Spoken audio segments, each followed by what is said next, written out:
a narrative of the passion and death of Jesus Christ. And this narrative carries us through this week. So I would urge you to walk with us in prayer and in reflection through the rituals of Holy Week.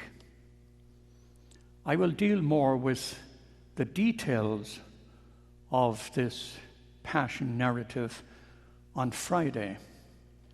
At 12:30 we'll have the Stations of the Cross, the following Jesus in the way of the cross.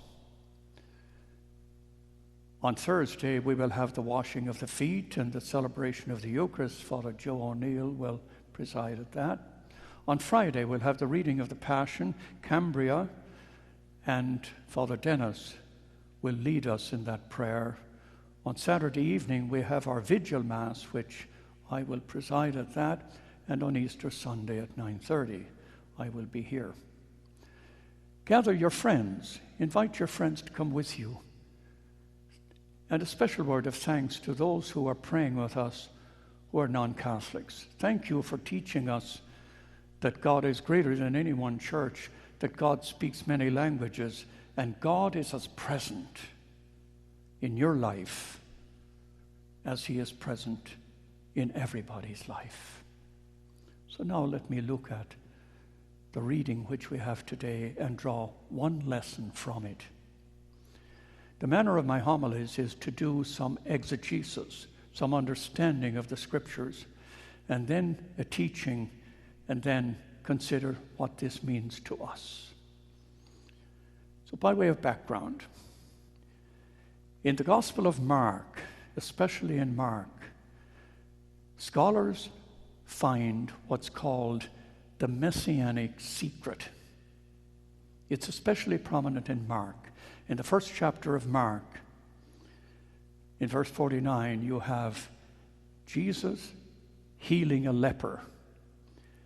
And after he has healed the leper, he cautions him, don't tell anybody about this until the Son of Man is risen.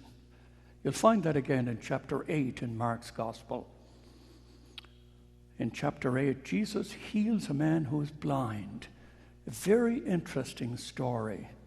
It's the only miracle in all four Gospels that happens gradually. He anoints the man's eyes at Bethsaida, and he says, can you see? And he said, I can see people, but they look like moving trees. And then Jesus anoints his eyes a second time, and then he sees clearly. That's a teaching moment in itself. And after he has finished, he said, don't even go into the village, he tells the man. And then in chapter 9 in Mark's Gospel, you have the story of the Transfiguration. Jesus goes up onto the mountain, he's transfigured, and when he's coming down, he tells his disciples with him, don't tell anybody about this until the Son of Man is risen. This is called the Messianic secret. What does this mean? It means that the Gospels confirm the identity of Jesus by miraculous events. The powerful Son of God, the Christ, exercising his identity through miracles. This confirms the identity of Jesus. But to learn who Jesus is, to belong to Jesus, we have to see him suffer, die, and rise from the dead. Until that happens, until you have seen Jesus Christ in this passage of suffering, death, and resurrection, until you yourself have experienced the passion, death, and resurrection of Jesus Christ in your own flesh, until that happens, you cannot proclaim Jesus Christ. Therefore, the Gospels caution us that if we want to do a proclamation or a witness or a discipleship with Jesus Christ, we have to go through the experience of the cross. cross. Without the cross, you do not meet Jesus Christ. Listen to that second reading from St. Paul's letter to Philippians there in chapter 2. He emptied himself and took the form of a servant, being born in the likeness of the human condition. The humility, the poverty, the emptiness, the suffering of Jesus confirms our discipleship. What's the teaching of this? There's a story about Jesus and Peter, which comes from an apocryphal gospel, shaped somewhere around the year 150. It's called the Acts of Peter. And while it's a very revered document, it was not considered inspired, and therefore it did not make its way into the Bible. But it's a very revered document. And in there, this story is told. The setting is on the edge of Rome, in the beginning of the Appian Way. Many of you have been to Rome, and I'm sure when you enter Rome, many of you said, we must go down and see Sorrento, Anzio, Sorrento, Pompeii, or Naples, the beautiful Appian Way down the coast. Well, in the beginning of the Appian Way, there's a church there, and it's popularly known as the Quo Vadis Church. And that's based on this story, which comes from the Acts of Peter. The story is that Peter was imprisoned in Rome, and the jailers were all converted, and Peter was released, and he was escaping out of Rome, and he was leaving, and there, where the Quo Vadis Church is, he met Jesus, who was walking into Rome, and Peter fleeing from Rome. And he said to Jesus, Quo vadis, Domine? Where are you going, Lord? And Jesus said, Eo Romam iterum crucifigi. I'm going back into Rome to be crucified again.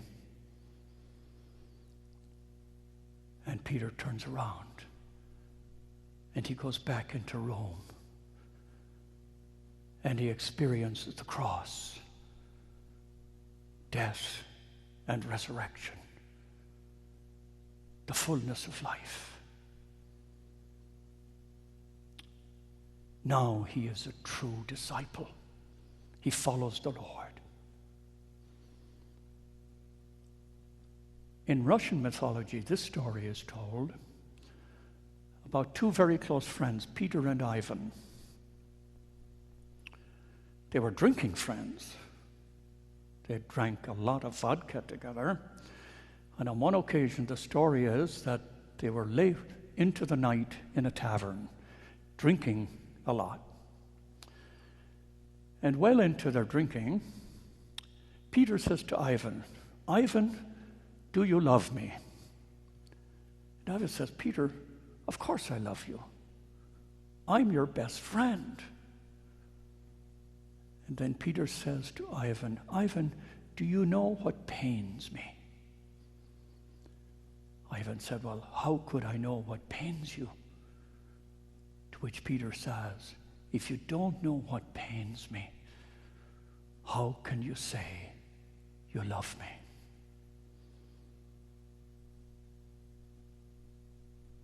If you don't know the suffering Messiah,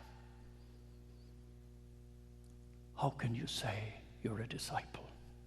If you don't feel it, experience it.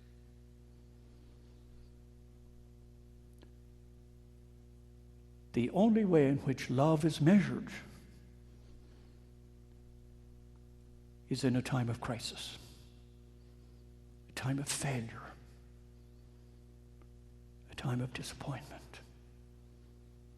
That's when love is measured. Without that, we do not truly experience love or true discipleship. So what does it mean to us? When I went through a long period of darkness. I didn't consult 10 people. I didn't ask 5 people. I asked just one. And I chose this person because this person had understanding, had patience, had depth. I wasn't looking for intellect. I was looking for the depth of a heart, a compassionate heart, an understanding heart. I wasn't looking for somebody who would solve the problem. I was looking for somebody who would share the problem. I was looking for understanding, for affirmation. I was looking for somebody who would give me hope, who would walk with me through a period of darkness. I was looking for an experience of Jesus Christ, a spiritual experience that would carry me and strengthen me and allow me to see beyond the darkness.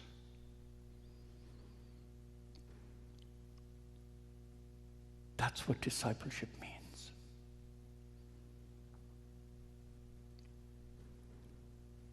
I would like to call you to prayer now, to bring this teaching to prayer. So,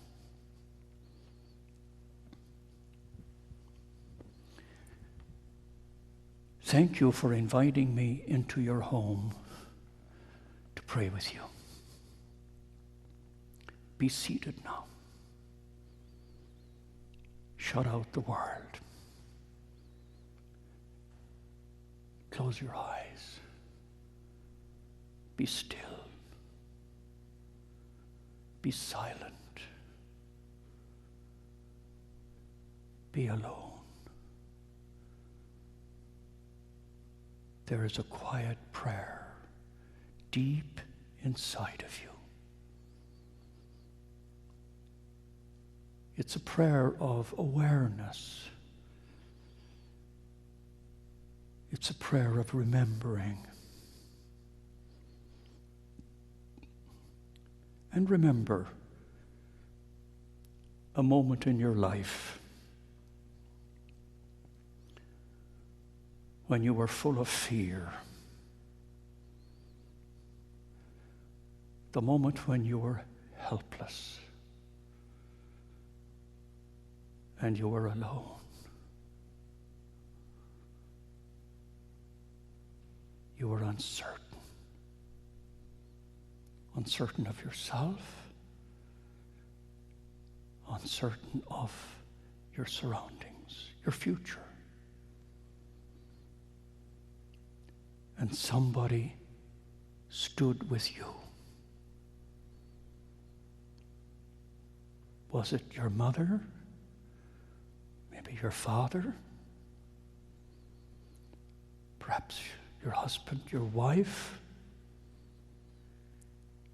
your brother, sister, perhaps an adult child,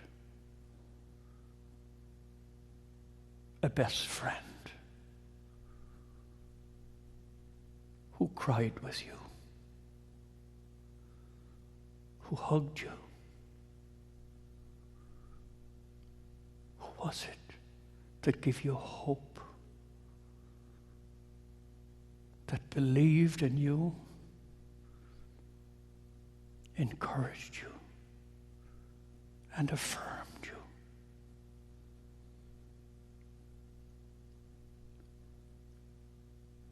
Who walked into this darkness with you? Who listened to you without answering? Who loved you without giving you advice? Who was this? The human touch of Jesus Christ. It's a human experience of God's infinite love for you.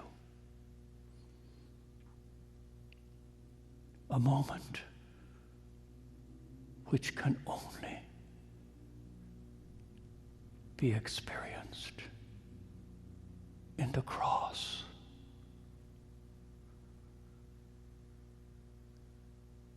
There is no understanding of life unless you have an understanding of the cross. There is no resurrection. There is no new life. There is no dream to be fulfilled except through an experience of the cross. Spirit of God, grow within me. Allow me to see with the eyes of faith. Why would I be fearful in a time of crisis? Why would I be anxious when I know that you strengthen me? You understand me. You belong to me.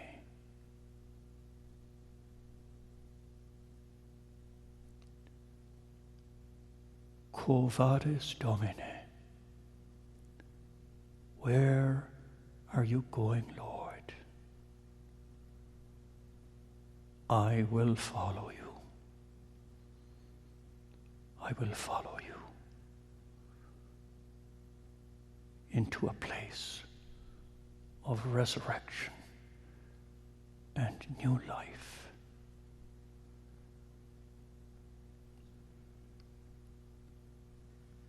Quo vadis, Domine? Lord, lead me, strengthen me, renew me in faith. Jesus, my life, my hope,